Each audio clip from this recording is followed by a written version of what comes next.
Kama odile sando ya tunda le te endo kato roya nata pata kela chota le di tolnya loga na salaya me ya ena te chilo no te te alolo di le nya kha Zakama le yama me o with a jupla mania Yo khi cơ nhà bà na lời xa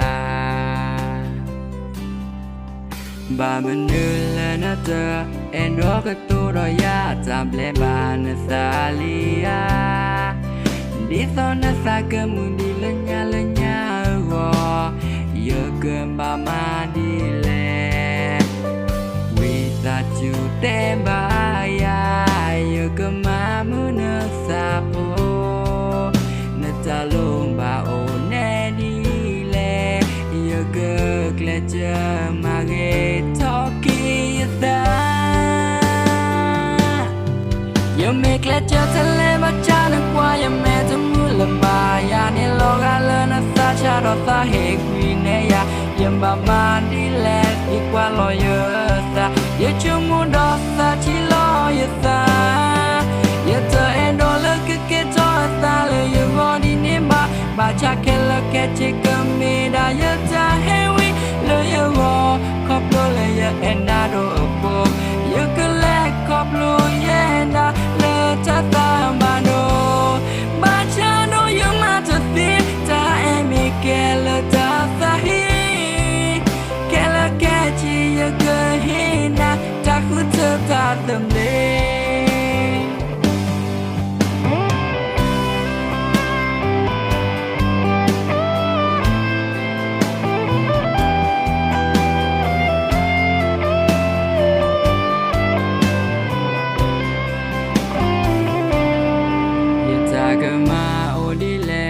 Sando ya tunda le te endo kato roya Nata pata kela chota le di tolnya Loga na salaya Me ya ena te chilo no te te alolo di le nya kha Zakama le yama me o with a jupla mania Yo khi cơ nhà bà na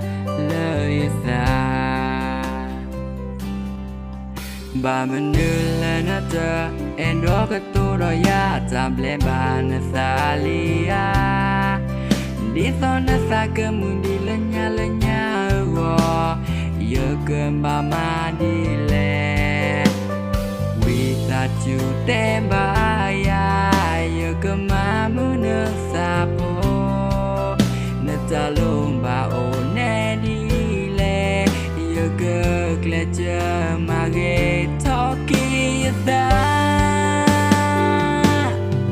Giờ mẹ lẹ chờ thân lẹ mà cha nó qua Giờ mẹ thầm mưa làm bà ya nè lo gà lên nó xa cha đó ta hệ quy nè ya Giờ bà mà đi lẹ đi qua lo giờ ta Giờ chung muốn đó ta chỉ lo giờ ta Giờ thơ em đó lớn cứ kết cho ta Lời giờ ngồi đi nếm bà cha kể là kể chỉ cần mi đã giờ ta heavy lời giờ ngồi khóc đôi lời giờ em đã đổ bộ giờ cứ lẽ khóc lùi em đã lời ta mà nô bà cha nói giờ mà thật tiếc ta em mi kể lời ta hi kể là kể chỉ giờ cứ hi na ta cứ thơ ta tâm đi giờ mẹ kể cho thân lẽ mà cha nó qua giờ mẹ thầm mưa làm bà ya nè lo gà lên nó xa cha đó ta hệ quy nè ya giờ bà mà đi lẹ đi qua lo giờ ta giờ chung muốn đó ta chỉ lo giờ ta giờ thơ em đó lớn cứ kết cho ta lời giờ ngồi đi nếm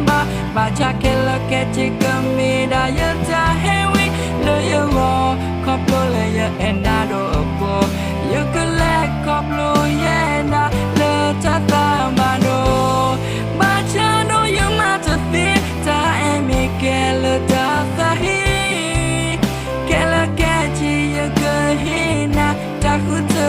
them